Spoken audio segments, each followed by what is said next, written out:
What is going on, guys? Welcome back to another episode of the Landscape Accelerator Podcast. Today, I am joined by Paxson from Higher Purpose Landscaping. Paxson, go ahead, introduce yourself a little bit, man. Talk about who you are, what you do, and maybe a little bit about your company and where you guys are based. Okay. My name is Paxson Berkey. I'm the owner and operator of HP Landscaping. We're based out of College Station, Texas. We started in 2015. Started in maintenance, doing lawn care, and we've transitioned now into project-based work, doing landscape construction and design. Right on, man. So talk about kind of the experience that you had before landscaping. What were you doing? Maybe what got you into it? What other jobs did you have before, going off on your own and starting a landscaping business? Well, whenever I was a kid, my dad told me, he's like, we're not going to pay for anything of yours. And they're very big on raising me and my brother up to not be entitled. So they really pushed us work for yourself or go find a job. And so I was really excited about the work for yourself rather than working for someone else. And he suggested mowing someone's lawn, washing their car, doing windows. And I went with mowing someone's lawn. So I went to the neighbor. I asked if I could mow their yard, and they were like, sure. I had zero idea what I was doing. And I went over, completely lied to me and said that I did a good job. But they paid me and they saw the work ethic and they appreciated that. And that was the start. And it was really, really cool to have people believe in me when I was that young. So how old were you when you first started doing that? I was in 8th grade. So I was super little. I was probably 13 or 14 when I went out and just used my dad's mower, just a little Honda push mower.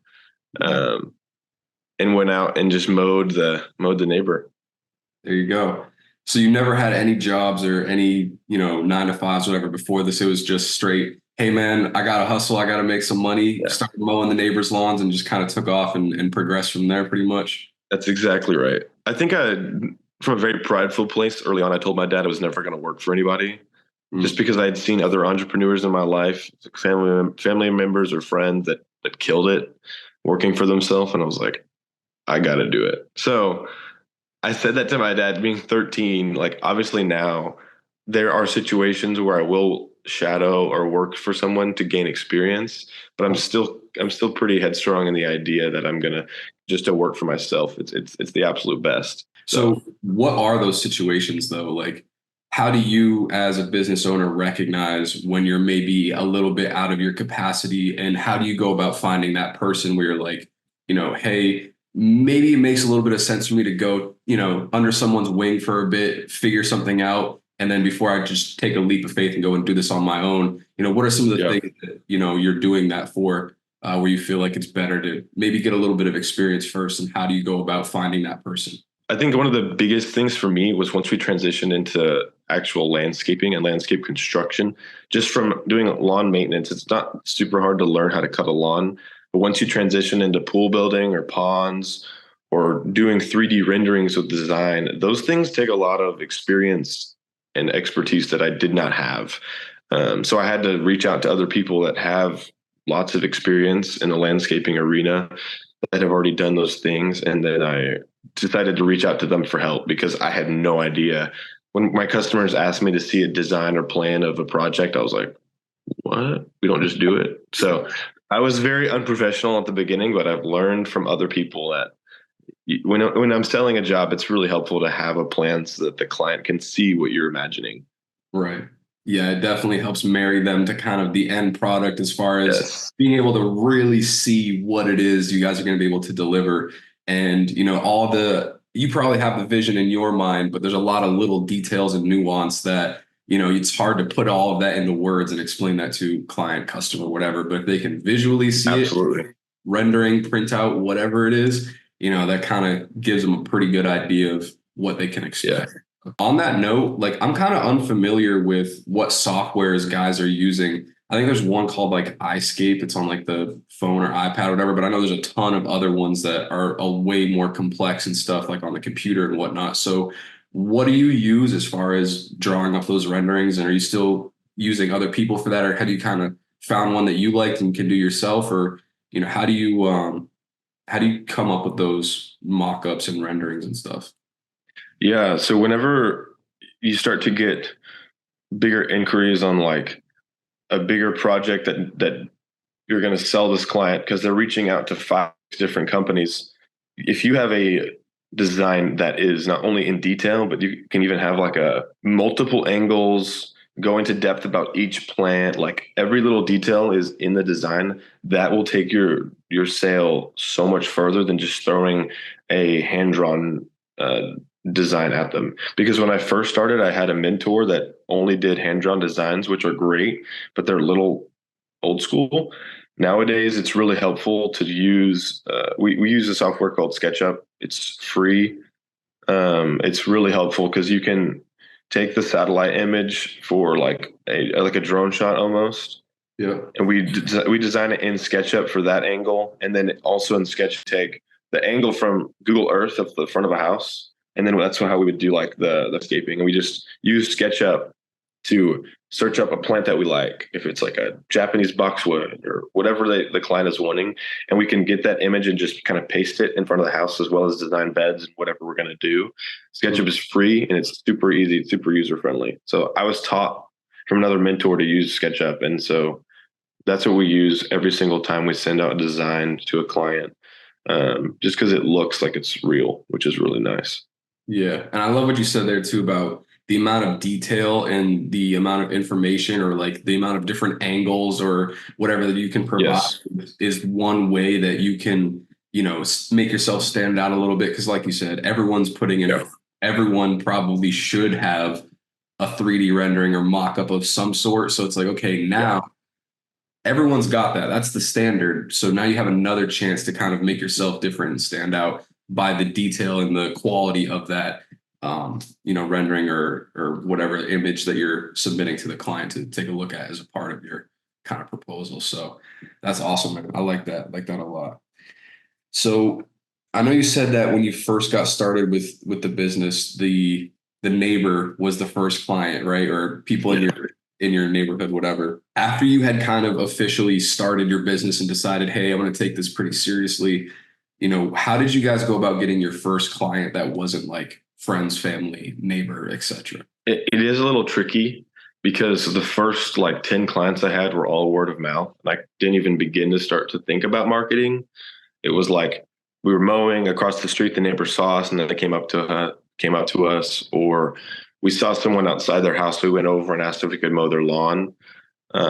Probably 3 years in is when I actually needed, not even needed, but that's when we took it more serious with marketing, just because we had gotten up to like 50 lawns, and we were like, okay, we really want to scale and grow this thing. Cause like I finally learned that like I didn't have to do the labor, and that was huge for me.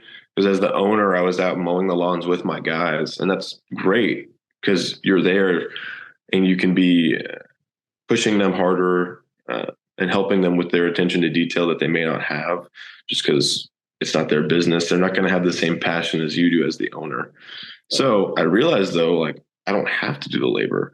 So I finally hired out a mowing crew to take care of the first 50 yards. And then I focused on more of the operations, sending out quotes. And then really I was like, oh, we need to start marketing. Like I don't even do this. And I have a business and I have a market. What is wrong with me? Yeah. So about 3 years in is when I took it serious. And so the first thing we did to start was just door hangers. Got it really, really cheap online. And we put out like 10,000 of them all over my town. It was like a ton of flyers. And we got close to 800 people responding back to those 900. So almost like 10%. No, that's really almost 10%. So it was crazy return. Now, are all of them committed and like have already decided to work with us? Absolutely not. But we did get like up to 800 people that sent us questions on our email and asked about our services, which was really crazy cool. So I think that the word of mouth originally really helped build our reputation up to where people saw the door hanger and they were like, okay, we know who this is. Right. But I think that's a huge piece of it too. Like, I know that I've talked to a lot of guys about the door hangers or direct mail, and 1% to 2% as far as response rate is typically the average. So to get 800 closer to like 10, that's freaking awesome, dude. But I think what you just said right there is the key, where it's like having presence in other areas or having good reputation in that area is 110% going to help if you wanted to do something like the door hangers. Yeah. And I also think it's really big to get in with like the moms and dads of the community. It sounds weird, but like those are the people that are going to be hiring you. It's not like the kids. So like if I was trying to talk to my friends in high school of like, hey, I'm doing landscaping, like they're not really going to care. But like really pushing hard on Facebook and Instagram of like pushing my parents to push to their parents and then them to push to their friends. Like we would do deals where, I mean, I guess that's marketing too, but at the beginning we would say like, okay, we're going to do 2 free cuts for you if you repost us and our services and how great we did. And then like put us out to your friends. That is what we did before we did door hangers. So a lot of parents in the community knew about our company. And then when they saw it, they were like, okay, we were just curious, like, what's your pricing? So that's what really helped too. Like really, really pushing on social media. I've been doing that since I started, and it's been pretty fun. 100%. And I think that that's something that, marketing in general, it's the biggest thing is just omnipresence and awareness, right? People can't buy something that they don't know exists.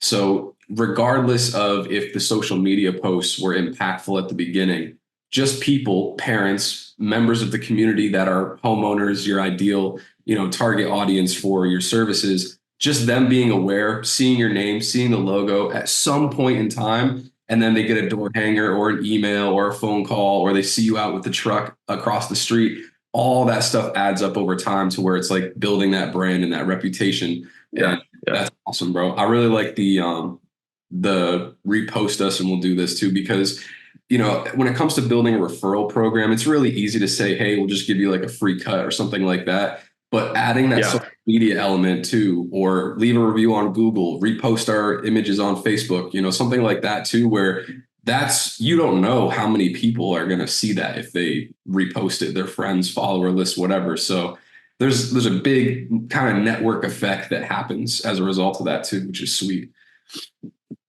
That's definitely an awesome strategy for sure. So if you think back to like the first year that you were in business, what do you think was like the biggest challenge or struggle that you had, and how did you go about overcoming it and solving it? Great question. I think you kind of hit on it earlier.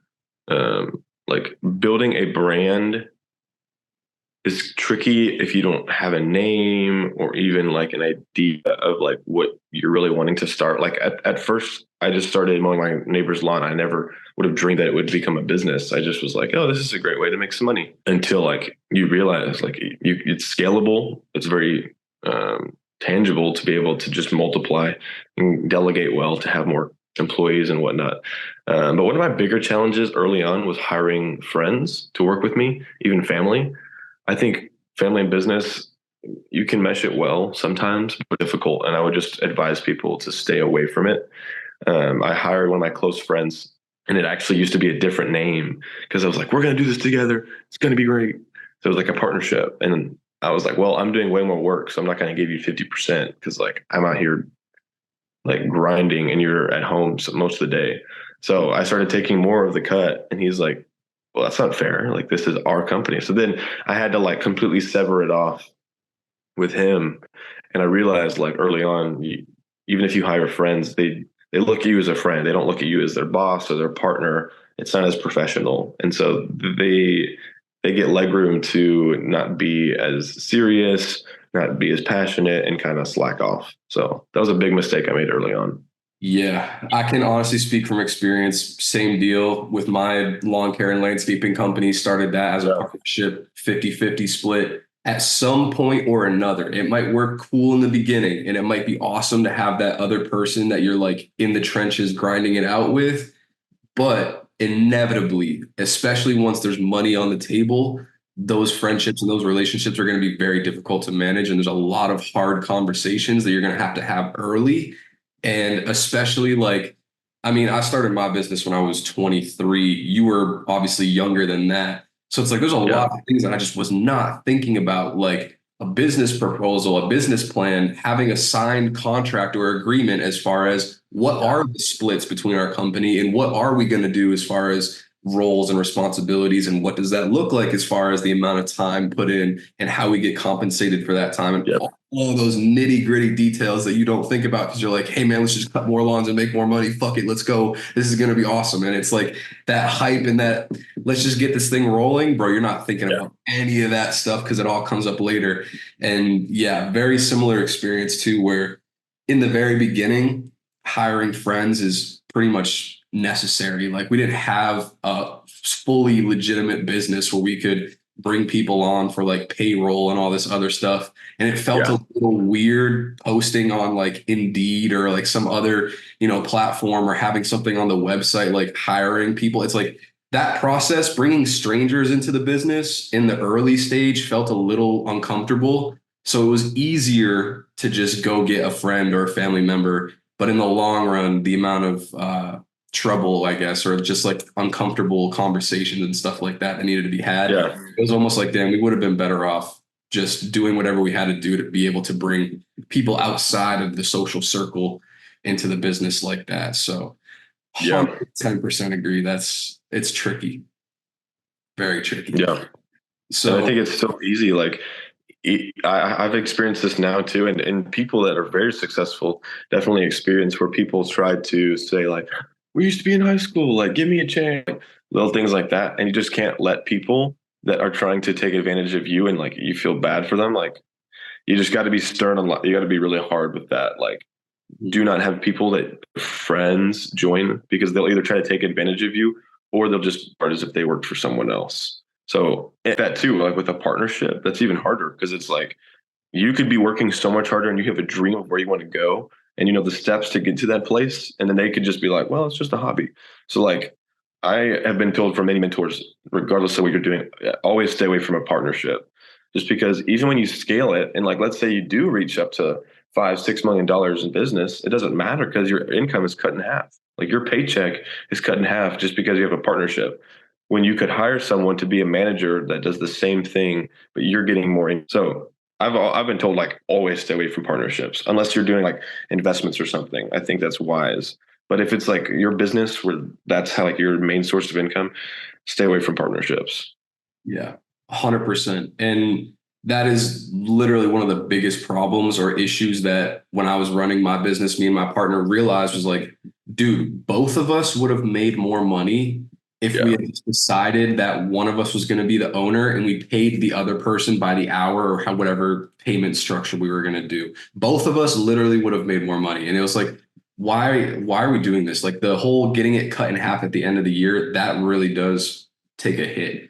And it's crazy. And, already in the startup phase, that first year, 2 years, 3 years, when you're buying new equipment, really scaling, is trying to push things further, there's not a whole lot of money on the table left to take anyway. So if you're splitting that in half, it's like, bro, you need to be prepared to stop for like 2 years, 3 years, if you really want to take it somewhere serious where it can, feed and fund two owners of a business. It's a lot, man. So yeah, for anybody watching this, and I saw you join the Facebook group as well. There's been plenty of people that have asked in there about, hey, I'm thinking about starting this with like 2 or 3 of my buddies. And I'm like, bro,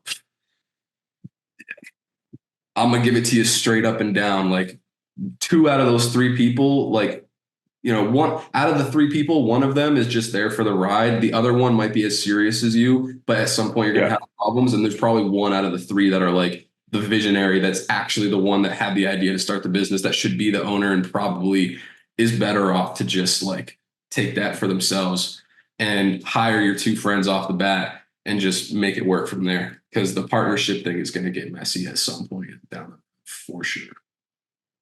So yeah, very wise.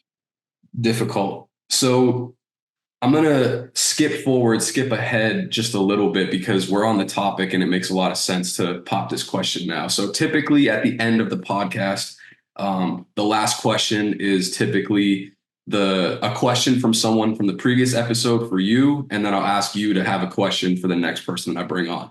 Usually I do that at the very end, but we're talking about friends, family, hiring people in the business. So the last episode that I did was with Dan, the lawn man, and his question was, how do you feel about hiring your spouse, significant other, or friends and family? We talked a lot about the friends and family thing. That's That's a good question. pretty cut dry and clear. But bringing the spouse, the girlfriend, or something like that into the picture, how do you think about that? Is it any different than the friends thing, or is it still kind of Yeah. a no go? Or what are your thoughts on that? Yeah. So I love this question. I actually am really thankful that yeah, this gets me super excited. So obviously, my business is like a Christian-based company. Like our biggest thing is like giving people excellent work with high quality, and with that, we're also just trying to love people like Jesus would, doing things at the highest level that we can, as if we were doing it for ourselves. And in that, some of my morals are like my wife is there, like in life, in business, everything. Like we do things together because we're a unit.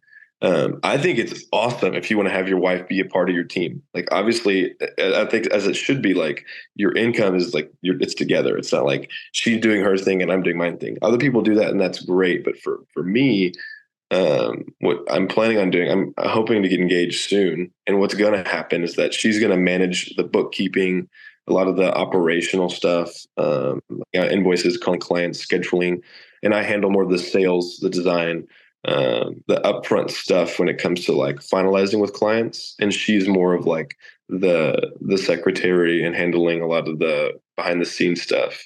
So I think it's really cool if you want to have your spouse do that if they're up for it. It's a lot, especially owning your own business, the stresses that you have to deal together. But it's also nice because you once you can have them join your team and be a part of your vision. It's so nice to have a partner that is just there to support you the whole way through. So I think that that's a really cool thing. She's working on getting her an accounting degree, so that will really help once we start with different businesses. So Yeah. it's like I'm very lucky in that. I mean, some people I'm not. Some people may not have that. Have their wife have an accounting degree, but I think that's going to be super helpful when it comes to reaching the 3-4 million dollar mark, and we're managing tons of numbers and payroll and whatnot. Yeah, that's awesome. That's really awesome. You lucked out with that one for sure. That's perfect. Yeah, she's a beast. I'm very blessed. 100%. So on that note though, so obviously bringing them in feels really awesome, especially like as a man to be able to say that like you provide for your wife and she can work for you and doesn't have to go, have someone else tell her what to do. Like that fulfillment in and of itself is like really awesome. Yeah. But also there's like certain boundaries and certain things where it's like, all right, we got to separate business from our relationship and from personal life. And what do you think are some of the important like boundaries or just things to set up for that in order for the business to be successful, but also for the relationship to still be successful as well? Oh, good question. I think a really big thing is you can't make work your entire life. I think some people like they bring work home, they talk about it until they fall asleep. Like I'm gonna have a policy once I am married, like after like 7 or 8, like we're just not gonna talk about things that happen in the day with work.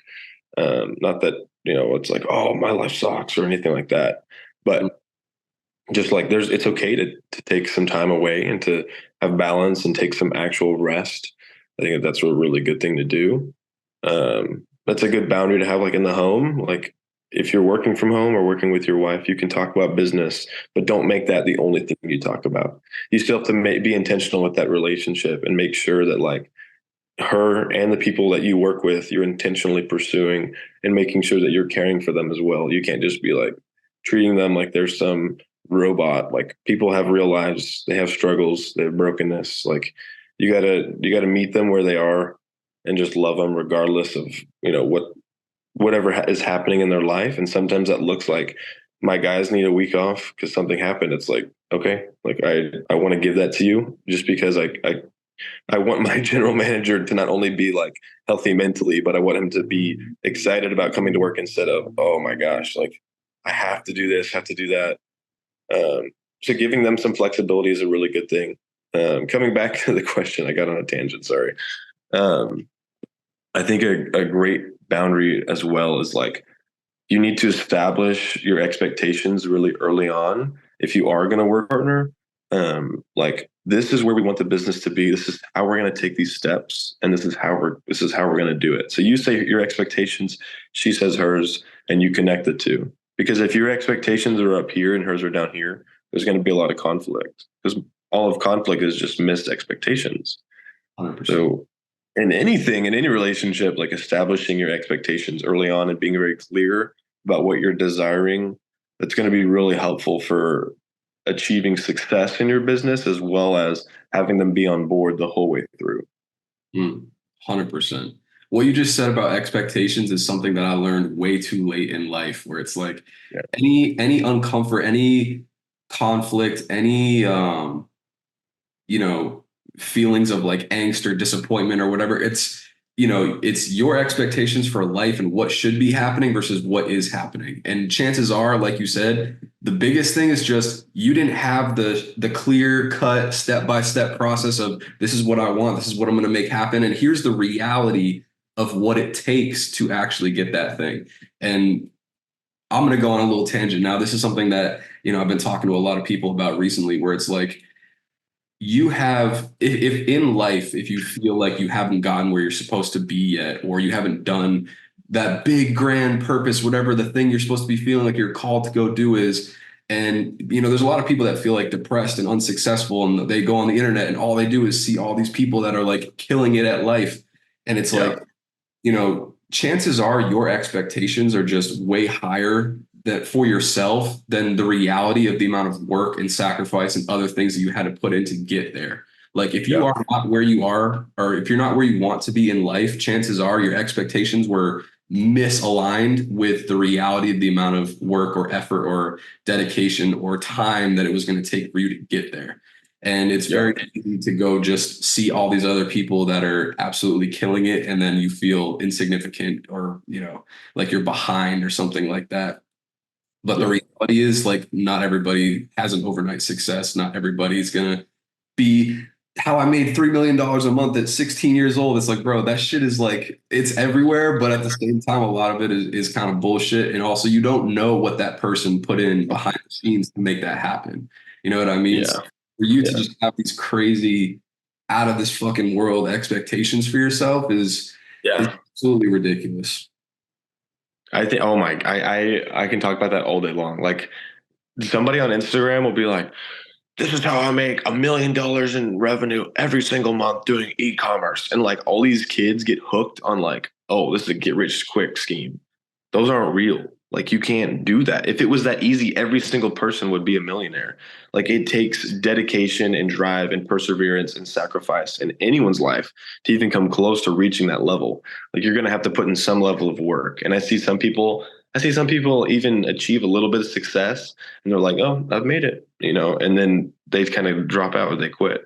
But like, you are constantly grinding, even when your business is in a place. Like, thankfully, I'm in a place now where it kind of runs itself. Like, I have managers and I've delegated enough to where I can leave for a little bit and go on vacation because I have people that are managing things for me. But if you don't work enough and delegate, like, you won't be able to be in a position to do that. Like, it takes years of work to be able to build a team of people like I have to get to that place. And some people are like, oh, you can just start doing it in 3 months. That doesn't work. It's not like that. Social media is terrible. It's terrible for that. Yeah. Yeah. People get sold on this dream that they're just gonna, disappear to Thailand and, work on their laptop for 2 hours a day and make millions of dollars. It's like, bro, there's no business that exists that can happen. Like, it ain't like that. 100% of the time, the amount of effort and the amount of energy and the amount of value and the amount of problems that you solve for other people, the amount of things that you deliver into the world is what you receive back as far as financial compensation, success, whatever you want to call it, right? Yeah. And none of that stuff happens without you committing an absolute fuckload of time, effort, and energy of your own life, but then also bringing in a huge team of people. Like, it takes a village, bro. There's no way that you could be doing the amount of work, the amount of revenue, the amount of whatever within your business if you didn't have the crew of guys behind you also helping, right? So people can do it themselves, and they also think that they're going to do it and it's going to be quick. Man, I'm sorry to inform you, but that is just not how this is going down. So yeah, try the next thing, try the next, scheme, whatever, but you're going to find the same thing with all of it. Like, it's if you want a real business, it's going to take real work, and that's that. So yeah. Yeah. I also think a lot of people think that they're entrepreneurs, and this is not coming from a place of pride or arrogance, but like in order to be a entrepreneur, I think a lot of it comes with risk and like putting everything on the line. A lot of people really like their comfort, and I honestly have a weakness where I do like being comfortable as well, and I'm trying to work on that and be more disciplined to get out of that. But I say that because some people are like, "Oh, I'm an entrepreneur. I want to own multiple businesses. I want to have 6 different streams of income, and I want to own different businesses and whatnot." But like the guys that do that are taking risk all across the board, and they're laying out everything. They're going into either bigger amounts of debt, or they're taking massive sacrifices on different sides. Like for me, the first 3 years of just like all the money that I made, I put right back into landscaping, more equipment, more trailers, being able to pay more guys. And without you putting more money back in and you just start taking more money out, your business won't scale as much as you're wanting it to. So I risked a lot, not necessarily because it's a calculated risk. But if you're not able to don't think you're an entrepreneur, always looking for problems to solve and continuing to just push through and see a problem and find it, even if it's hard. I think some of those moments are like determining if you are an entrepreneur or not. Yeah. And like you said, the biggest thing is being able to adapt to change, put out fires, deal with stress, deal with change, take big risks. Those are things that a lot of people just aren't built for. And it's fine. Like it's totally, that's okay. It's not like everybody has to be a business owner. Like there's a reason why, other jobs exist. And but bro, if you want to get paid, your best bet would go to be just like the second in command or third in command at some bigger business. Like you'll get paid way more doing that than trying to run your own business and starving and grinding for like 3-4 years till it actually like catches up. Like, if you want to get money, like go work somewhere. Like starting a business is not, people I think have the perception at least that it's like, oh, if you work for yourself and you have your own business, you're going to make a shitload of money. And it's like, maybe in like 10 years, but between now and then, there's a long period where you're going to have to thug it out, dude, and make nothing and sacrifice everything for it. Yeah. And something I was thinking about recently, just an idea that I had was like, people say that they want their goals. So it's like, all right, if you had your dream business, your dream life, whatever it is, write down 10 things that you would sacrifice to have that. And then it's like, okay, well, if you want like maybe a chance that it's possible, write down like 20 more things you're willing to sacrifice to have it. Okay, if you want like a viable shot, write down 10 more things. And if you want it to actually happen, write another 20 things down. And it's like, okay, now you've got a realistic shot. But if you're not dialed like that, if you don't have that mindset of like, I'm willing to do absolutely everything and anything that it takes to make it happen, bro, your chances are slim because there's someone out there that is willing to do that. And the reality is you have to put it all on the line if you're going to make it work. You have to be 2 feet in. So, yeah. I couldn't agree more.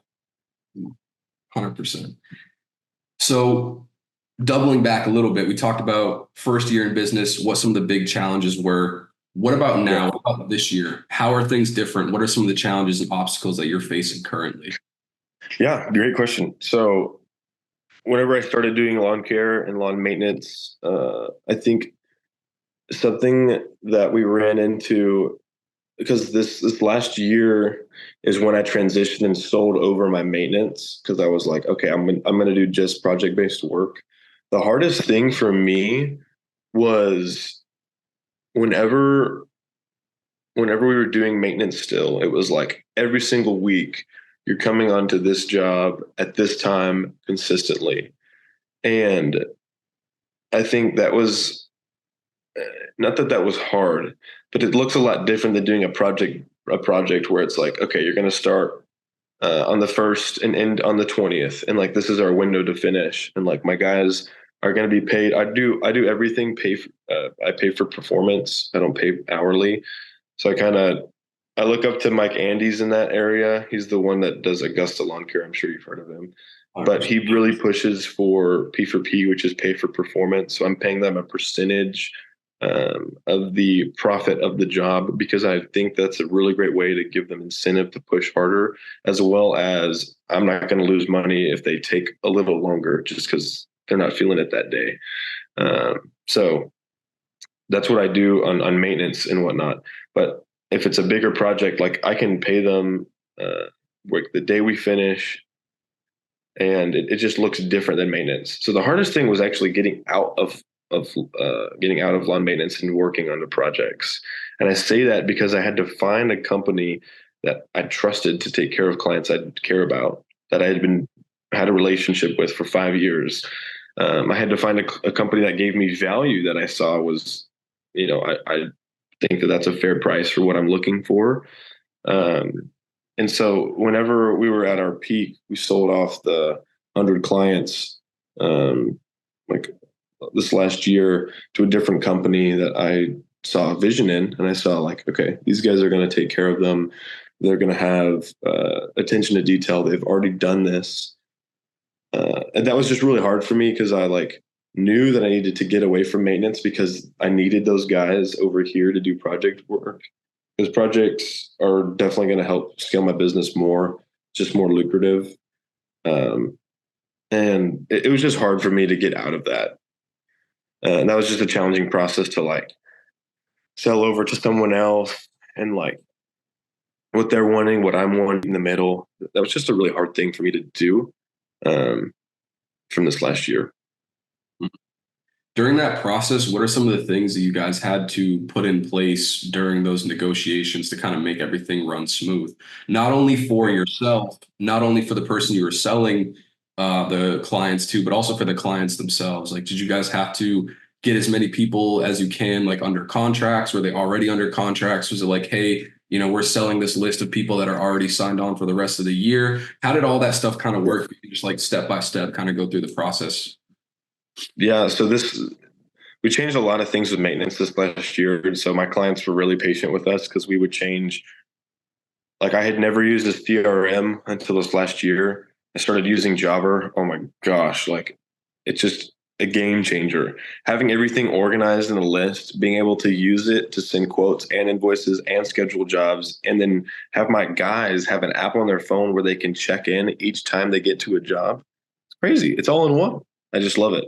So I'm very pro Jobber, and they really helped push my business further and be more professional. But I say that because with my maintenance clients, we're using Jobber. We're sending out automated invoicing and automated reminders to pay your invoice and use your credit card. And my clients before were here's a check, but when I'm not on site anymore, or I'm not even mowing lawns with them, it's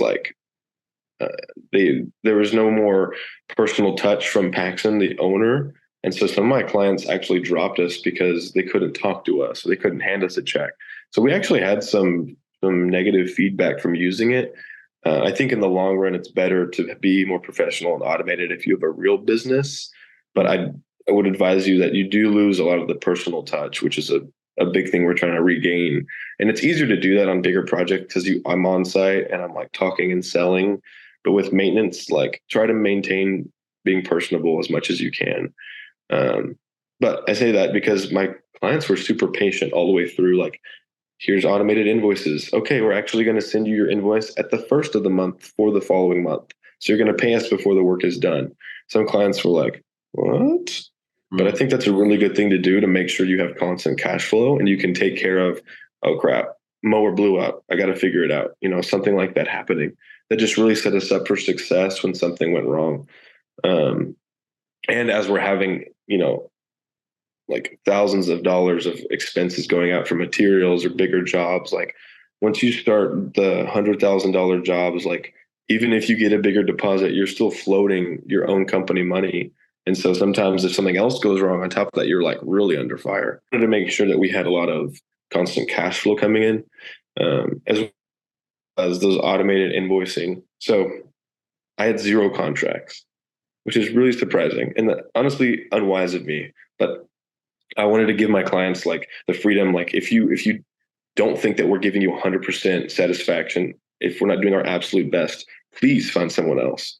And so our confidence in that really, I think held customers in, and it did we did a great job. We followed through with what we said we were going to do. And so we maintained almost, I'd say like 90% of the clients when we switched over to the CRM, and then we gained more throughout that season.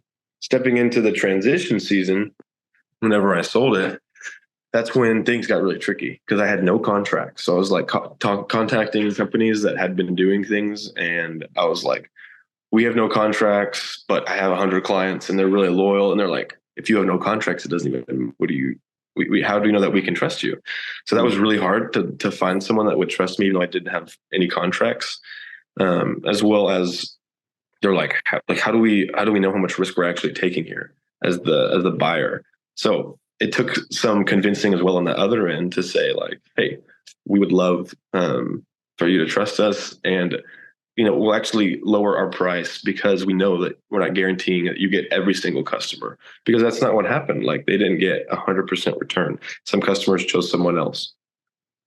But that was just really difficult because I made the mistake of not having contracts locked in whenever I went over to sell it.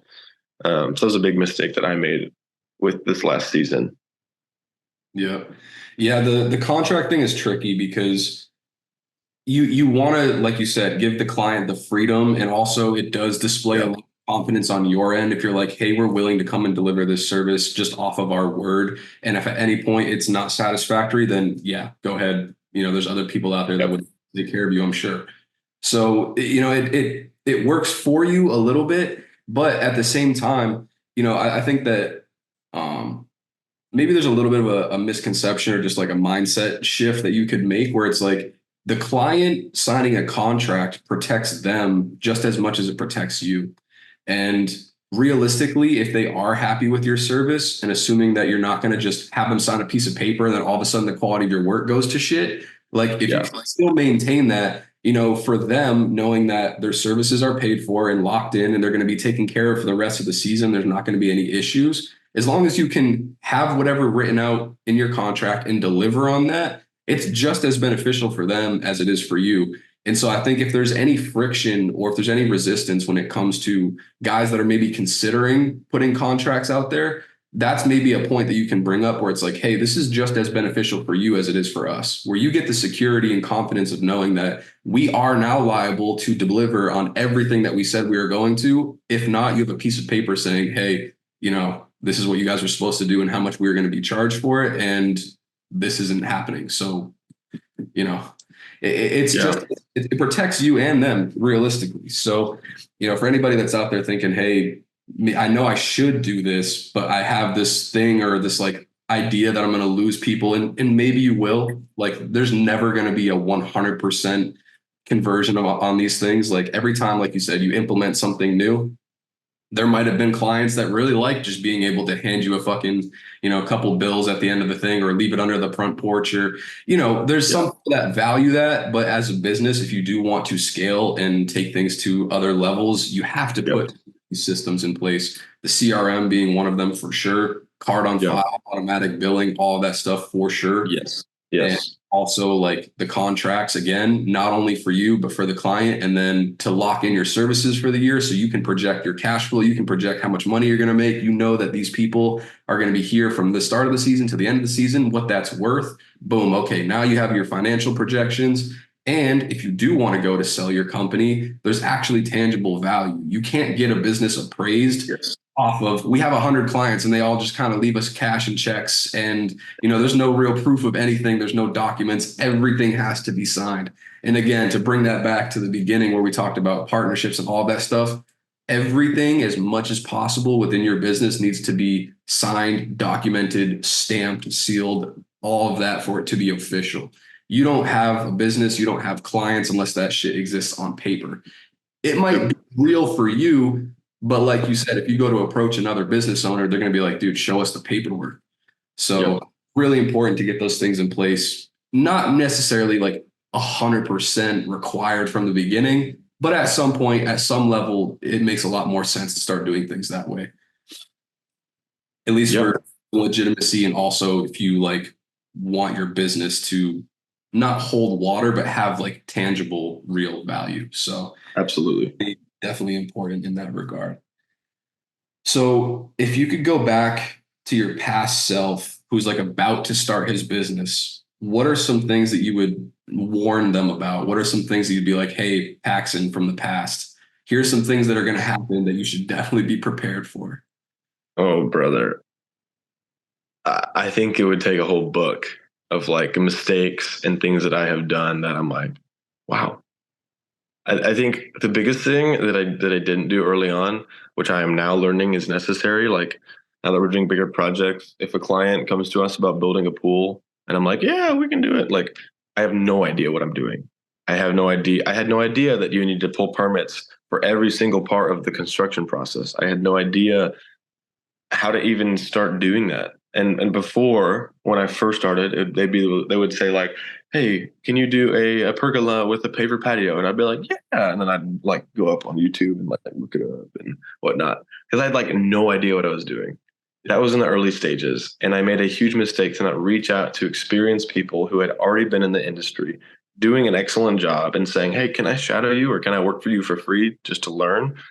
And I had too much pride to do that. So I would tell myself, like, dude, just humble yourself and say you don't know and ask someone that does know and ask them if you can learn from them. I think I was just way too prideful early on of like, yeah, we know. And like sometimes I didn't know what I was doing early on. Now we're experienced and we actually have professionals on site that I choose to hire that are really good at hardscaping or really good at irrigation. And even though I personally may not have 50 years of experience, I'm going to hire it out so that they can take care of that job and do it with excellence. Because having people like that on your crew, even though they're more expensive, really help push your business to another level. And it shows in the work that you give and the quality that's given. So that's a huge thing I would tell myself. Humble yourself. Because early on, I was like, I know what I'm doing. No idea. Another thing is like when it comes to write-offs, if you are like personally, you have no other income and like your business is like your main source of survival. Some people are like, you should write off everything you can so that you have to pay no taxes. And that's great.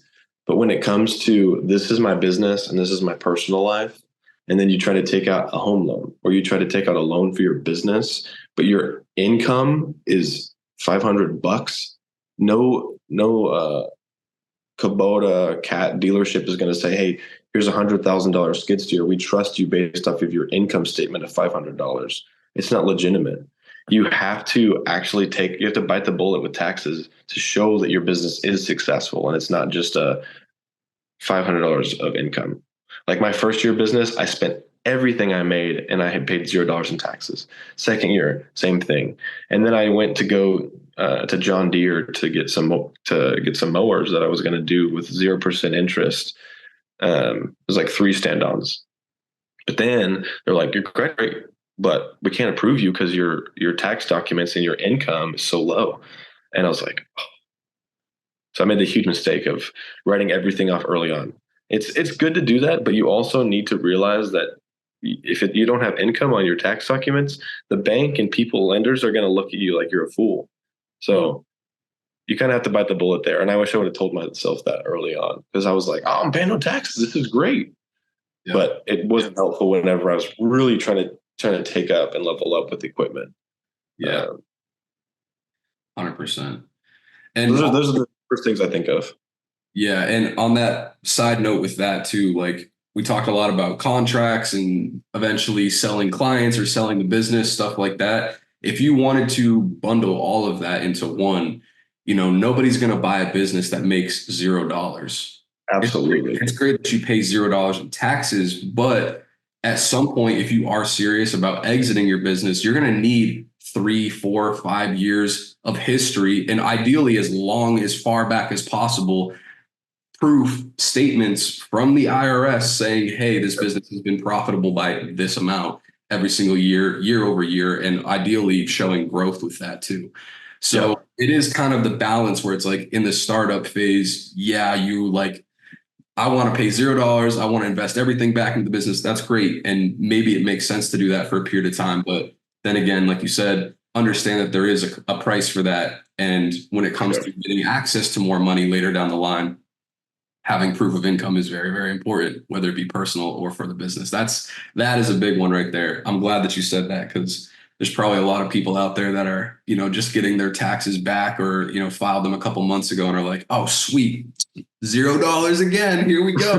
Yeah, that's the dumbest thing ever.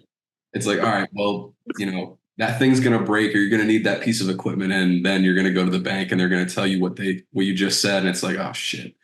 So yeah, you can't redo your taxes later. So once you file that, it's done. And oh yeah. And I mean, there isn't, it seems great. And that's another thing, like the social media, it's just a highlight reel. People are like, they're on their entrepreneur account or their landscaping, whatever business account. And they're like, you could write off all your money and pay $0 in taxes. And people are like, sweet, but they don't realize there's consequences to even choosing to do that. So yeah, I would tell people just like, it's great. And you can also leverage that. Like if your first 2 years, you're not thinking you're going to take out big equipment. I had no idea that I would be going to CAT to look at a skid steer. That's $100,000. I would have never guessed I was going to do that.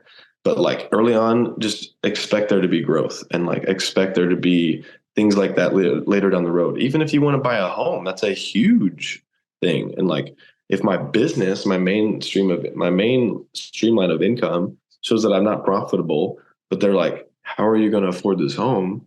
The lender isn't going to care about anything that I have to say, because it's like, you're a fool. Yeah.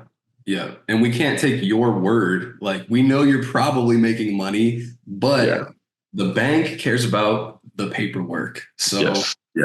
They're going to listen to the IRS before they listen to you. So yeah, that's tough for some people to maybe wrap your head around. But again, sometimes you can't predict that growth. It happens. And, obviously it's a blessing, but, telling the business owner 2 years ago to start thinking about that, you would have been like, nah, man, I don't want to pay taxes. Screw it. So maybe that's a maturity thing within business, where you realize like, okay, maybe I should structure this in a way that looks a little bit better.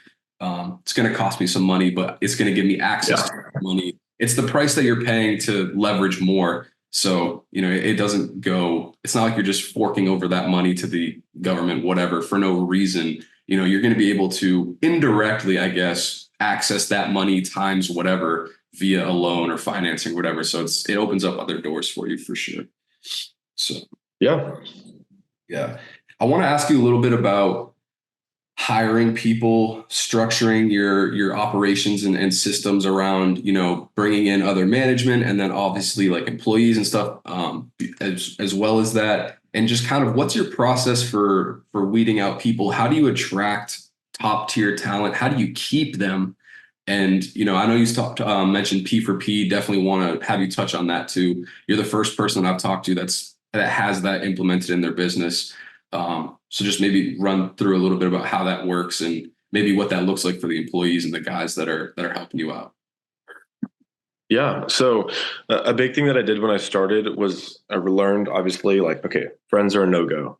And like, you can be acquainted with someone, but if they're like one of your buddies, they're going to treat you like their friend, like their brother, and then they're not going to respect you as their boss.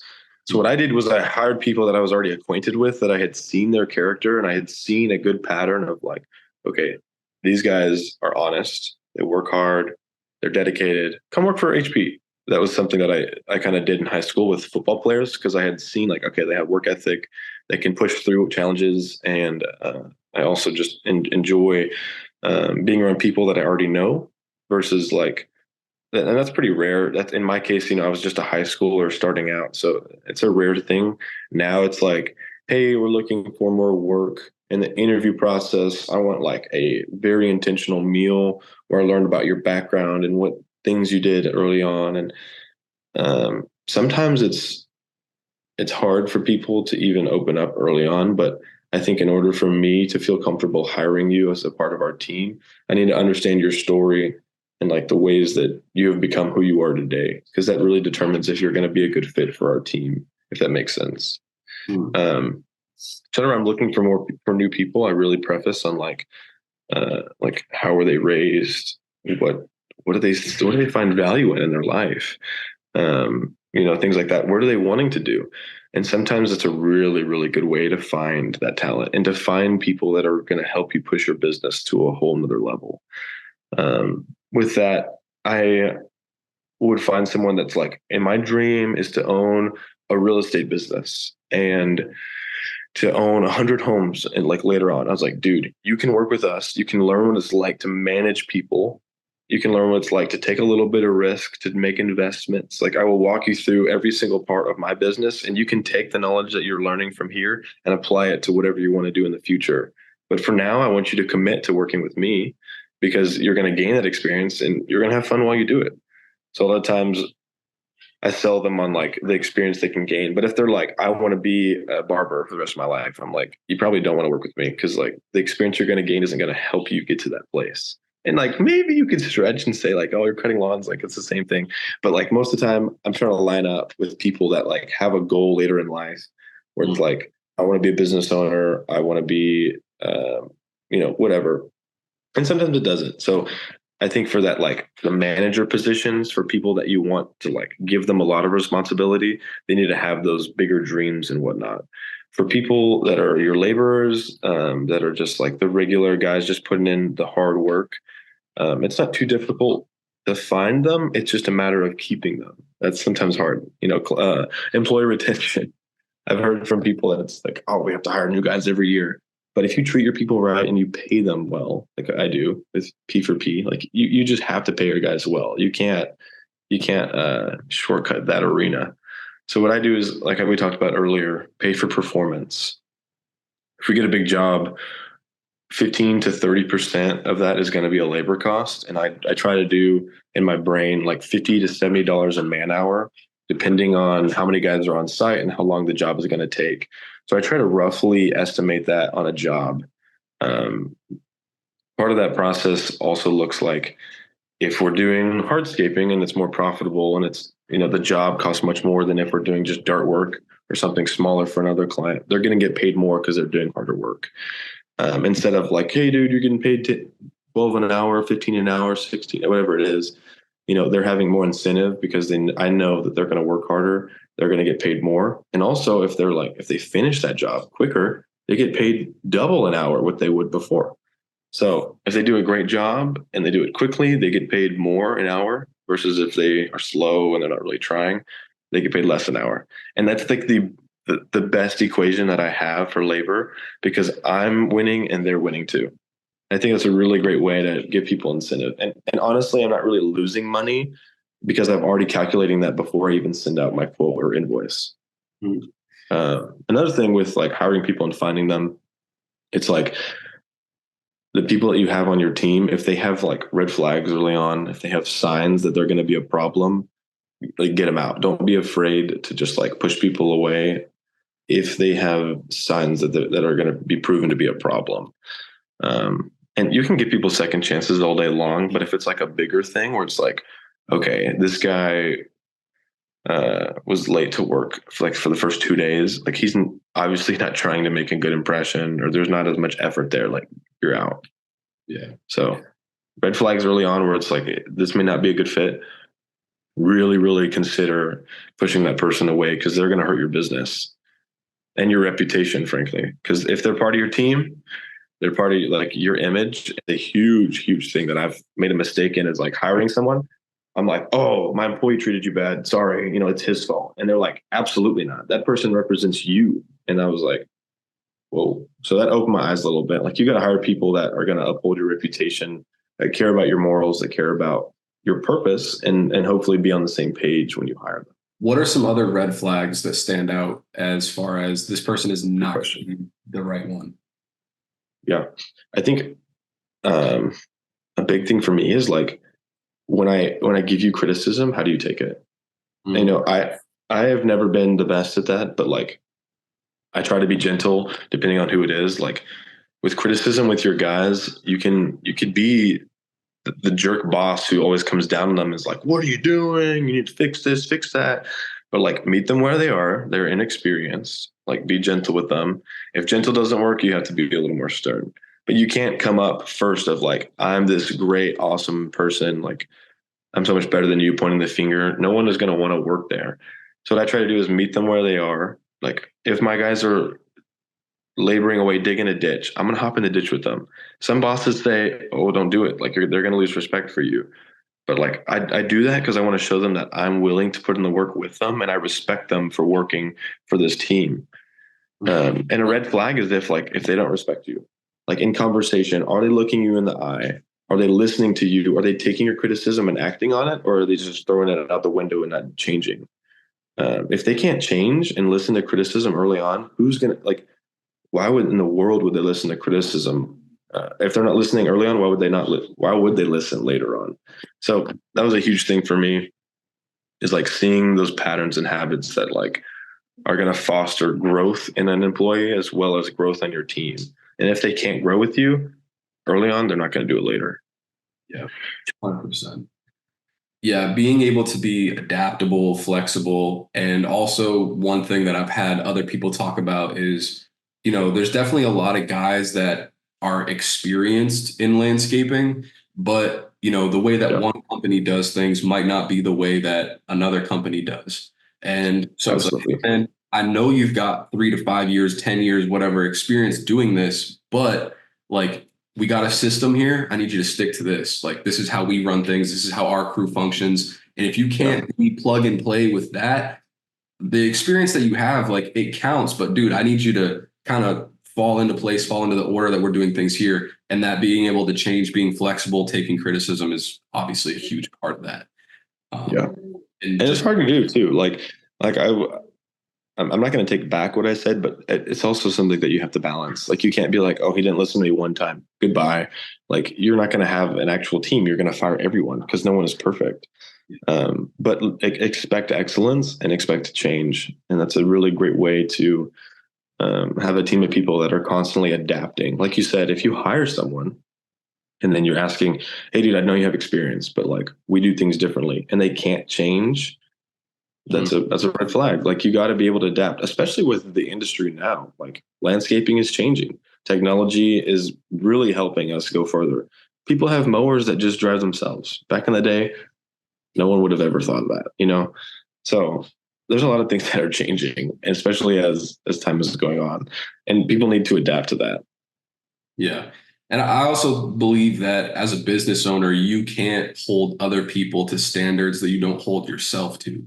So to link back to the whole like, oh, you should never, hop in the ditch with your guys and they'll lose respect for you because Yeah, you need to hold this frame as the boss and you don't do the work. But it's like, bro, no, like sometimes people need to learn from example. And honestly, you getting out there, busting a little bit of ass, sweating with them, doing some work with them, I don't think that there's any net loss of respect for you in that situation. And honestly, if anything, I think, it again, for them being able to see, okay, this guy's willing to teach me. He's willing to show me. He might have something to say about the way I was doing it before, some criticism, whatever. But at the very least, he's being patient and then displaying what I should be doing. So you kind of need to lead by example in some of those situations.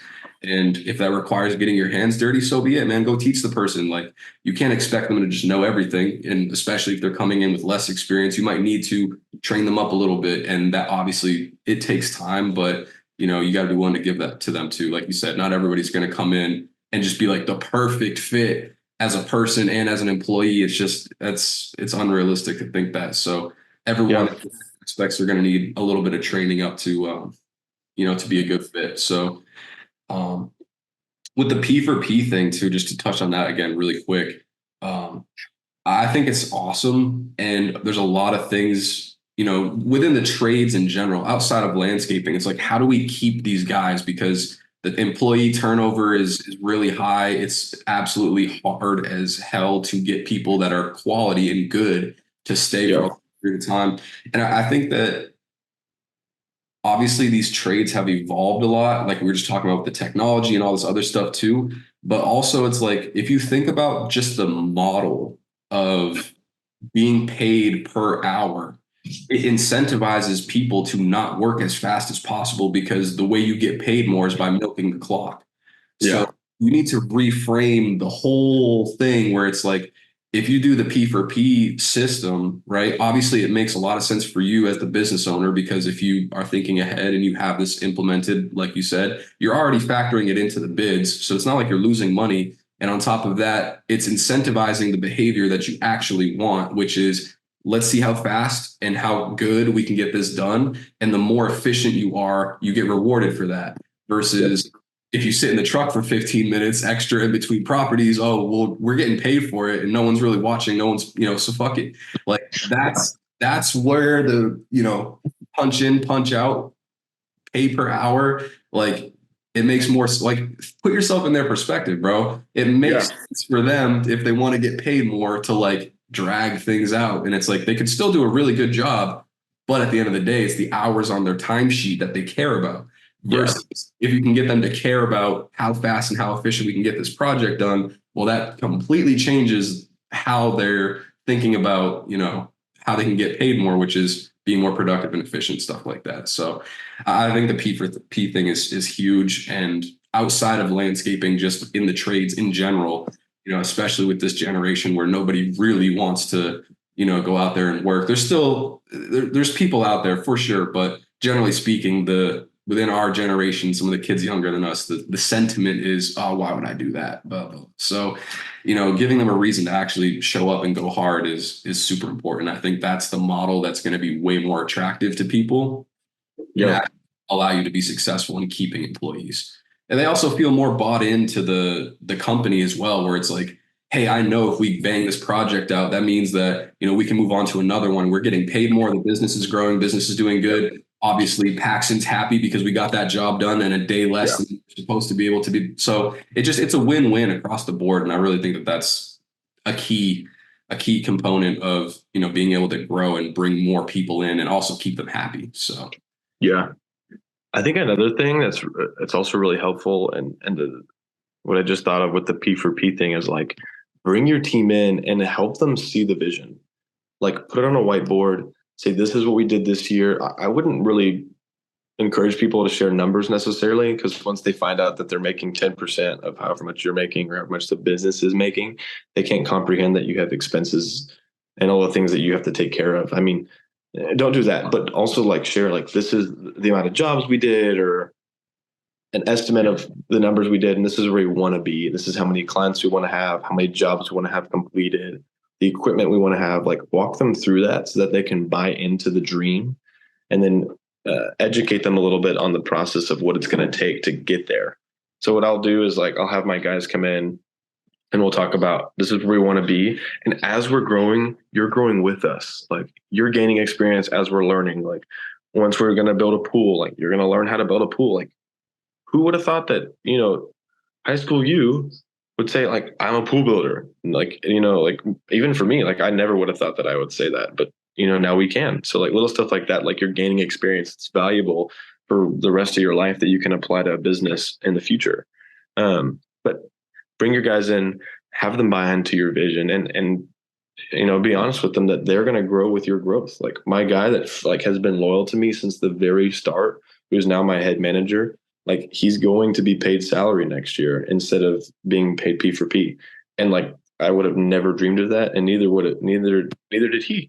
But like now we can take a step into that where they are bought into the business, like you said, and they're bought into the dream. So I think that's a really valuable thing to do with your guys, to just maintain that intentionality and the intimacy with your team. Yeah.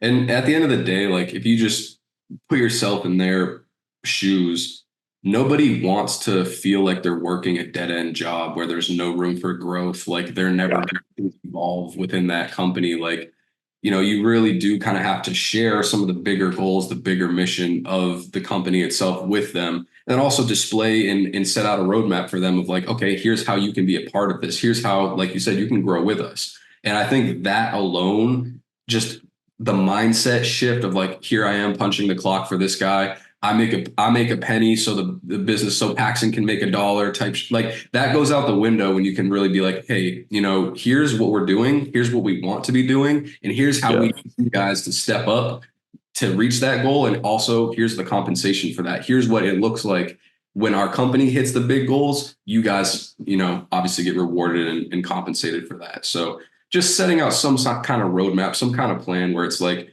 they don't feel like they're going to be here stuck doing the same thing forever. It's like that's not.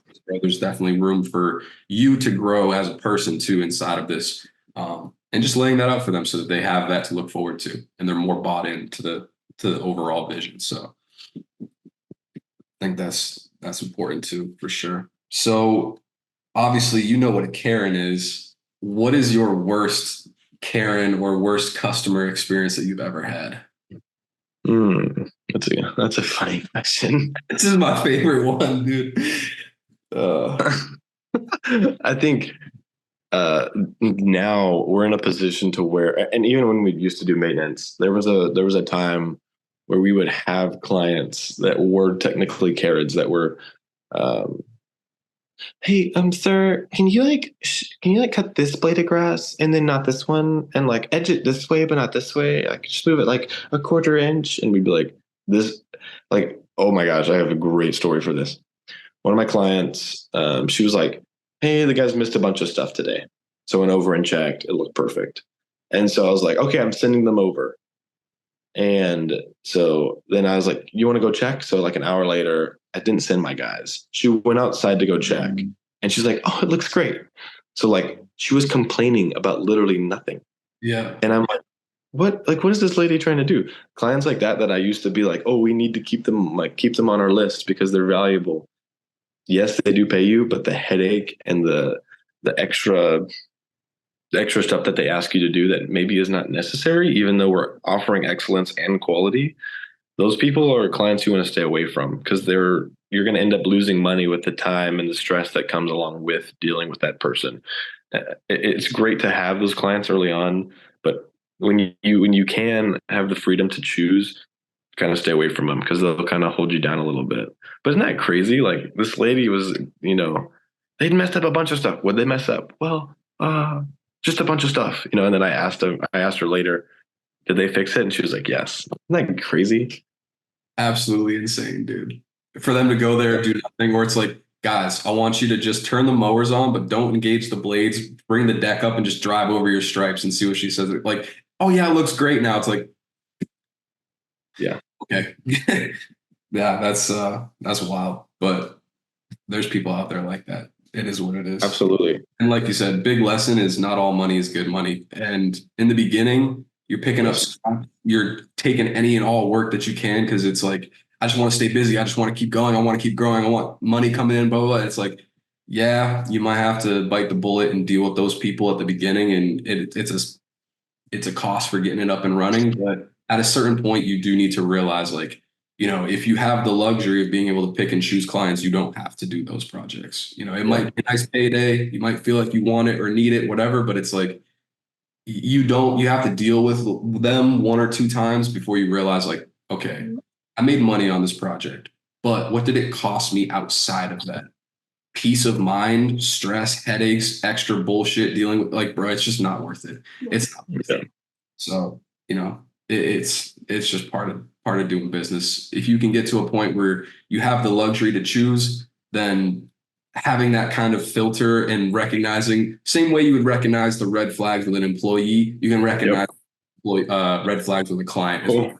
Oh yeah. And so whenever like I first did contracts, or was thinking about doing contracts because we didn't follow through with it, I sent out some to a couple of my clients and they were like, why are you making me sign this contract?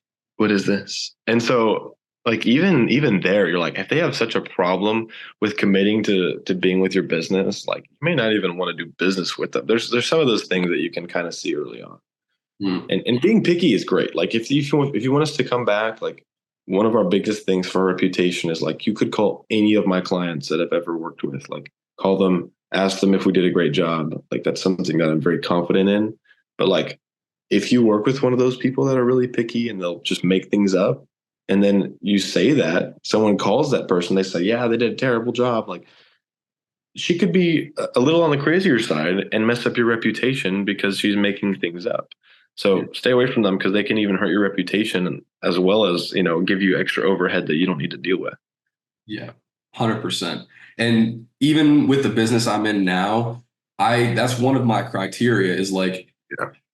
I only want to work with you if you want to work with me. There's a million other people out there that can do exactly what I do, right? Yeah. But why would I put my name, my reputation on the line for someone that's like skeptical about what I do, or has other things to say about the way? It's like, dude, if you want me to help you, I absolutely can, and I'm more than willing to, and I will, deliver on everything that we've said we were going to, because that's what I stand on as a business owner. But if you're going to be, skeptical off the bat, and why would I do this? And how about this? And like all the nitpicky little things, it's like, dude, it sounds like you don't trust me. And in order for this to work, I need you to trust me. And it should be like that. And honestly, if that's how if that's where your mind is at, if that's what the kind of things that you're thinking, honestly, I would rather you go somewhere else where you feel comfortable with the person that's doing it for you, regardless of what it is. And it's like, so I don't know maybe it's just them as a person, but at the end of the day, I prefer to work with people that want to work with me way more, because that relationship is going to be 100% different than the person that, Oh yeah. It's hard to put your name and reputation on the line for someone that will find something wrong with anything, regardless. So Yeah. those people exist. You got to watch out for them, honestly. Yeah. So what marketing strategies have you put into place for your business? I know you said word of mouth, door hangers at the start. That shit got you rolling. Social media has been an important factor too. Yeah. Now that you guys have grown, maybe shifting away from lawn care into bigger projects and more hardscaping, landscaping, install type work. What are some of the things you guys are utilizing now to continue to attract new clients? I think a big thing that I've been pushing a long time. I started with social media because I was like, it's super fun. Like I've always like had fun just like recording myself and like getting my friends and family to like see what I'm actually doing. I think like having a page, like a catalog of the work you've done, is a great way to build credibility with clients. Having a website isn't necessarily like a huge marketing thing, but it's really great for building quality. And I recently just put up a website. I waited too long to put a website up. I did one this year, so it's been a long time coming for that. But something that we're putting in place this next year is continuing to do door hangers. We have gotten tons of hits. We're going to up it to 20,000 door hangers in hopes that we can get only with like project-based work on there. So everything that we get, even if we get at 8% or whatever the return is, we're hoping that those clients are going to be asking about those projects, which will be really, really great. So it's not going to be anywhere close to getting 800 for the 10,000. That I don't think that's going to happen because we're not doing lawn care anymore. So it's a lot harder to ask questions about that. But we are hoping to put more out so that when we get that lower percentage, we're still getting a high number of people that are interested in our services. So door hangers is what we're going to do this year, and the next spring rush. And then we're going to do postcards in the fall and in the spring. So we're going to have it sent to each address, very professional, like, hey, like happy fall, here's like a discount, or here's what we want, here's what we're looking forward to work on. And here's the stuff that we've already done. Click our website. Here's a QR code on our postcard. Like we're making it really easy for them. And I think that's a great way to market. I really messed with Facebook or Instagram ads just because I've heard so many people say that it's like a hit or miss. And I personally have tried a little bit and then not seen a lot of success. So I've kind of taken a step back from paying for digital ads. But it's just like hard stuff right now. Postcards and door hangers. And on that, obviously you guys are trying to do more project-based work. So there's requirements there. There's got to be a certain type of person, homeowner, certain income level. Obviously, you don't want to be targeting just everybody with those. So is there any strategy or anything that you guys kind of have developed as far as, hey, we want to target these particular neighborhoods, or, this area is a little more affluent. Why don't we try to go get more business over here? Because these are the types of people that are not only going to be better clients, but can afford the projects and want the projects that we have to offer. So what are your philosophy on that? And what have you done as far as, targeting and, figuring out who you want to send out these, question to? The biggest step for us is building relationships with home builders and custom home builders right now. We're building those relationships so that when they have either a suggestion or they hire us to like finish landscaping for a new home, we want to be one of the first people that they contact and have a great relationship with to just really finish the touches of a beautiful new home. That's a huge thing that's really helped with getting those higher end projects. We have to be competitive with pricing just because a home builder is trying to have the least amount of expenses so that his income is higher, obviously. But that's been a great thing for us. None with targeting and the postcards, like we are pushing out all of those flyers and all of those door hangers to the higher end neighborhoods, houses that are much more expensive to own. These people are just on the higher end of income. And like you said, we're hoping that they will actually be able to pay for these higher end projects. So that's the biggest thing. But also we also really like we can do more smaller projects in a day as well. So we hit the middle class neighborhoods as well. So we preface on the high end neighborhoods, but we also send out flyers just as much as we can, because sometimes you'd be surprised. Sometimes people would love to enhance their yard, even though the project could cost like half as much as their home. Sometimes like we're surprised by what people are wanting. So. Good to know for sure. That's true. At the end of the day, there's those people out there that you're like, oh, all right, I guess we can do this. Sure. Let's run it. Yeah. Or they live in like a cheaper home and then they drive a Lambo and you realize that they're just like, they don't really care to live in a big house, but they like to spend money on what they want to spend money on. And then you talk to them about landscaping, they're like all for it. And you're like, wow. So now we know like we're going to push out as much as we can to see what we can pick up across the board. That's why I'm doing 20,000. 20,000 is a lot of flyers. Yeah, so. It's a lot of people. It's a lot of houses. So absolutely. Yeah. I mean, I guess if there's the budget for it, why not? Right. Like obviously it probably makes a little more sense to go for the higher income neighborhoods, whatever. But then again, if there's the availability to do it, don't leave any stones unturned, because you never know who that one client that might surprise you. And, it turns out really, really care about their landscape. So yeah. Go for it, man, for sure. So one thing that is, in my opinion, a pretty important question to be asking yourself as a business owner right now. I am not a financial analyst, nor do I have any, professional state or claim to any credibility of what I'm about to say. But there's a lot of people talking about the economy. There's an election coming up. There's a silent recession. Inflation is at an all-time high. Interest rates are all fucky. Yeah. How has that affected your business? And as far as maybe a projection in the next couple of years, obviously doing higher ticket work, especially, like, has that affected your business at all, or have you felt any impact of that? And just in general, what are your thoughts on the whole thing? Great question. I'm going to try to split it off into a couple parts. The first thing is, like, with inflation, our materials and our labor is costing more. And for those clients that their salary hasn't gone up at all, it's really hard for them, because they're like, why did you raise your lawn care expenses? Why did you raise your labor? Why are you so expensive? Like, we can't afford this. So I think because of that, we've kind of had to work and be a little more flexible on price, because I'm trying to make, a great amount of profit, but some people can't even pay for it because their salaries haven't caught up yet. So with inflation, that's pretty hard. And the same thing with food. Everything is more expensive, and some people are not getting paid as much. So they're just really getting hit hard. So we try to be flexible with our clients in that. Another thing for us, it's been great because we're like raising our prices, and like, as the business owner, we're just coming with inflation and we're like raising it up more. But I think a big thing for setting us up for success is realizing that once a recession does hit, because it will, everyone else is struggling. So it's not like if you didn't set yourself up for really well or really poorly, like, everyone around you is also struggling. So everyone is trying to help each other out. And like, obviously I'm taking measures to try and prepare for that.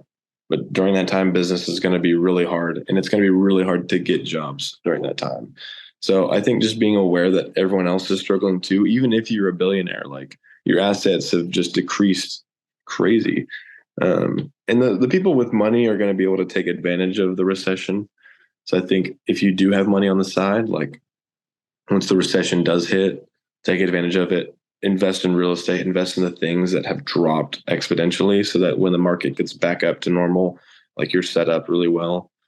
But right now we're just going to keep on trucking and pushing, hoping that the recession doesn't come too quick because I think business has been great in the season, honestly. Right on. I'm glad to hear that. There's some guys that are dealing with it a little bit differently and struggling a bit, which, it really depends on the area, 100%. But, eventually at some point it probably will catch up to everybody. And I'm glad that you, from what you've just said so far, it sounds like you know what's going on. You sound prepared. So, that's the most you can do is at least, have an idea, have a plan, and just be aware of these kinds of things. Like there's plenty of guys. It's like, bro, you really ought to be kind of in the loop as far as what everything going on outside of just your industry and your business looks like, because you might just go up to bid these jobs one day and all of a sudden you start getting a lot of no's and it's like, what's going on? It's like, well, dude, this, big picture as far as what's happening across the entire market, the entire United States. And it's definitely good as a business owner, but also just in general to be, kind of aware of all that stuff. So I think it's pretty important, especially with where we're at right now, where it's like, I feel like things are kind of on that tipping point where it's like, everybody knows something's going to happen, but what exactly and to what extent, it's like, all right, well, time will tell. But the most we can do right now is just prepare for that and at least have a plan for, okay, like, this year things are going great. Next year, what's the plan if shit just explodes? So, Yeah. Yeah. having some kind of ideas is important. So when it comes to higher ticket jobs, what does your sales process look like? And do you have any like banger one-liners or like some tips and tricks that you guys use as far as closing those deals? Or like what's kind of the from estimate received or like quote request received to property walk to proposal submitted to closing the deal? What's kind of your process through that whole thing? Yeah. I think a huge thing is just understanding the problem that your client in any kind of sales, like understanding what your client is wanting. Okay, my client is not satisfied with the way their yard looks and they want to put in a project to make it look better, aesthetics. What is like the actual reason to what they're wanting to be solved, and dig into it before you even try to sell them on what you are offering. You need to understand their problem and blow it into a huge, much bigger proportions than what they're thinking. If they're like, my yard is ugly, like dive into that pain and have them explain it so that it's emotional and they're connected in a deeper way than if they were just like, yeah, my yard doesn't look very good, we want to enhance it, versus like, I really would like my yard to like look better, and like dig into it and be like, meet them where they are and be empathetic on that level, because it gives you a more credibility whenever you do come to sell. So have them explain the desire and have them hit on every single thing that they want to be fixed, so that when you sell, you know exactly what to hit on, what the problem and solution you're offering is. Then there have no room to be like, well, even still, like after you sell and you say, okay, we're going to come through and do this, and this, and even upsell on things that they weren't even asking about, they'll say the price is too much. They'll say, okay, now's not a good time. Let me talk to my wife. Objections come up all day long. The biggest thing for me to move through that is with price, especially, is like, you were going to pay for this quality, but we're never going to have to come back and fix it. So whenever you hire someone else, like, you may even have to call us to come fix it, but we guarantee you 100% satisfaction. And that's when I insert, like, please, like, call any of my past clients and ask them about our services, ask them how great we did. And like, we would be super happy to share like numbers with you on our last client or this project. So to make sure that we are going to be able to like really give them the solution that they're looking for in that. Another thing that I like to do when it comes to sales is like there's an objection or there is like okay, well, like we're going to look for a couple other quotes. A thing to set you apart is the 3D renderings. Like work hard on that quote. Give it a lot of detail. Go into depth on like what you're going to do exactly. AI is super helpful if you can't come up with it. Like literally when the client asks paver patio, like explain what you're going to do with your base material, how you're going to pack it in, how you're going to compact it, the kind of pavers you're going to do instead of just saying brick, like say like bluestone paver, like, go into lots of depth about what you're charging them for. Another thing would be the 3D renderings. Have a guy, a designer, in-house or out of house, whatever, it makes sense for you to do at the time. Have a guy that can show the client what you are dreaming of so that they can understand what they're buying with you. And that's when you'll sell them. Go through the problem, give them the solution, the price, and then say like, okay, here's what we're thinking. This is the solution and here it is. And they can look at it and see it. And they're like, oh my gosh, this is beautiful. This is amazing. And they can visually see the solution that you're going to bring them. So that's like the final kicker for like, we're going to push hard on the sale. And sometimes it doesn't even work still. They'll have objections or it'll be too pricey or something like that. So I think a big thing is making sure you hit all of the points. You stretch out the reason what the problem is. You find the solution for them. You meet them in that. And then if it comes to pricing, don't be desperate. Like, stay firm on your pricing. I hear too many guys that are like, oh, it's too expensive. 20% discount. Then will you hire us? And like, that's not super smart because you're like totally throwing your values out of the window to like be on your knees for this client. Like, you need to be strong professional business that stands on what they're wanting and the pricing that they have. Because if you do that, then they're going to take advantage of you all the way through because they know that you're going to fall like that whenever they have a question about pricing. Like, stand firm and then be confident. Like, our work is the best. We are the absolute best. Like, I don't really have a slogan, but we claim to be the Aggieland's best landscape company because the quality we offer is the absolute best. You're not going to get anything better going to anyone else.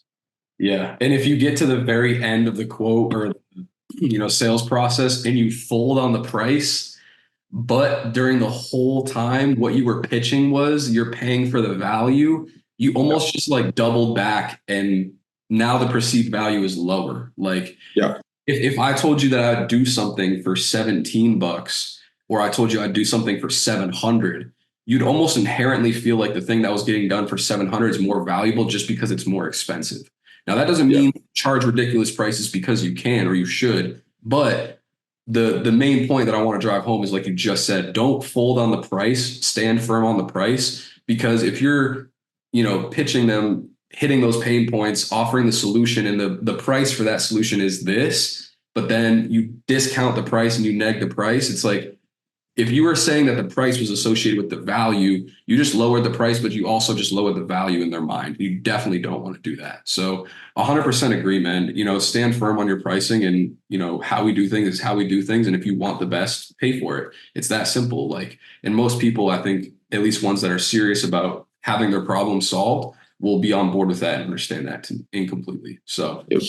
And then whenever they do bring up pricing and they're like, well, it's too much. You're like, do you want a legitimate solution, or do you want half the problem to be fixed or to be fixed temporarily?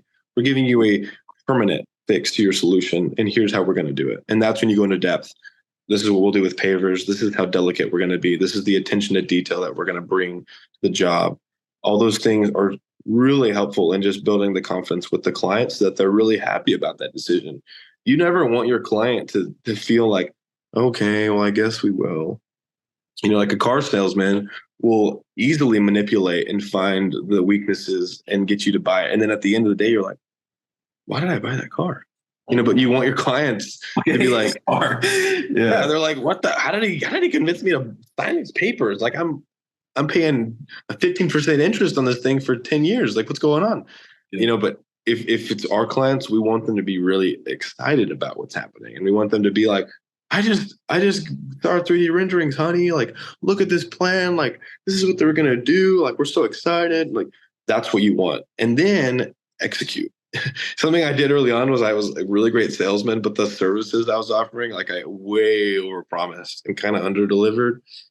Huge mistake. Because they were like, we're so excited. And then we did the job. And early on, like some of the clients were like, what is that?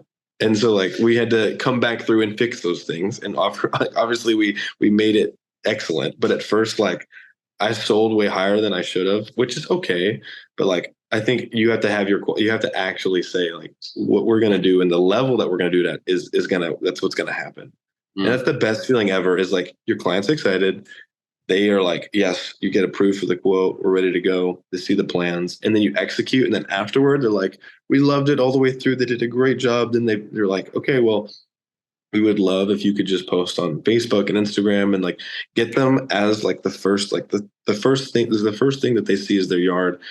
Bring them outside, record them, like put that on blast because people will see that excitement and be like, wow, they can transform our yard, honey. Look at this. Yeah. Like that is the best way to keep things growing. So yeah, 100%. If they can be stoked in the beginning, in the middle, and at the end, then you definitely appropriately set expectations and then also deliver. yes, good point. So typically it's like, you want to under promise and over deliver. But, if making those promises is a part of closing that deal and getting that quote, just be damn sure that you can deliver that at the end. Because like you said, you want them to be pumped during the process. But if they're not walking out, seeing it for the first time and they're like blown away, then it's like, okay, you don't want them to be super excited during the quote and then they see it and it goes just they're like, oh, okay, like I kind of had a different idea in my head of what this would be like. You want it to just steadily be like peak excitement at the very end from the start to the finish when they're seeing it for the first time and it's done and it's laid and it's perfect. That's appropriate journey. And then boom, like you said, you want to capture that moment, that peak excitement when they're seeing it for the first time. They're like, wow, this looks great. Whether that's in the form of a video, testimonial, Google review, social media post, anything. Like that is the moment that you're working for right there. And that is what you want to be able to show other people to. So 100%. Yeah. We get on that. So a couple more questions. What is the biggest purchase that you've made for your business? And what's like the most impactful one? So whether it's a person, a piece of equipment, or anything like in your personal life outside of that, what's the one thing you've invested in that's helped your business the most? Okay. I have like 6-ish minutes, so just wanted to let you know. Yeah. But a thing that I invested in that has really, really helped grow is taking the risk on bigger equipment. And when I mean that, like having a mini skid steer for me completely changed the game. If you're renting or you're buying it, like having a piece of machinery that can do what 3 guys do all at the same time is one of the best things ever because you're not paying guys to do the labor. You're having one guy operate the machine and that guy's doing 3 or 4 amounts of work that 3 or 4 guys could do. It's like moving material, regrading, whatever that may be. Like it's super helpful to have that expensive machinery in place. Another one would be my dump trailer. I bought a dump trailer early on. It's so helpful with moving material, dumping it, tree jobs, whatever that looks like. Taking the hit on spending the money for it was just really, really helpful to scale and make things more efficient and easier on our side of things. So right on. Now for the people side, you have to pay for experience. So I hired a guy because I personally I've never learned. I know how to do it now, but I never got my irrigations license for Texas. But I hired out a guy who does, and he's now in-house. So whenever we have an installation we need to do or repair, I'm just like, hey, go take care of this. And he does it with excellence. And he's been doing it for a very long time.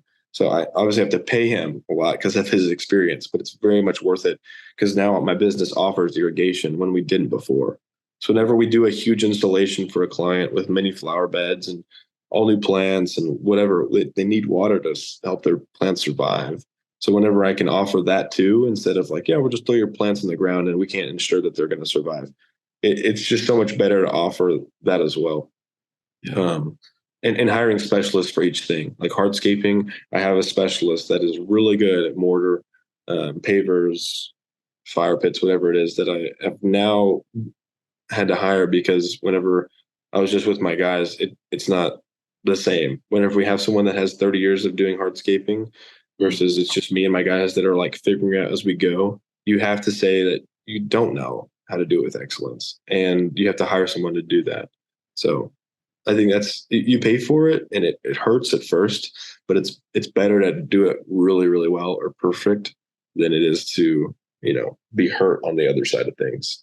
Yeah. And I mean, like anything else, you can pay with time or you can pay with money. You can go out and buy that 30 years of experience in the form of a really awesome kick-ass employee, or you struggle for years trying to figure out yourself and kind of go through that process. So, pick your poison, but arguably it's, if you can afford it, definitely easier to kind of go with the guy that already knows what he's doing. And you can pretty much guarantee rock solid results off of the back of that.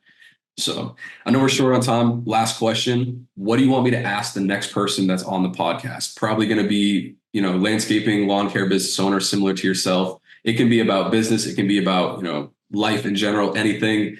Yeah.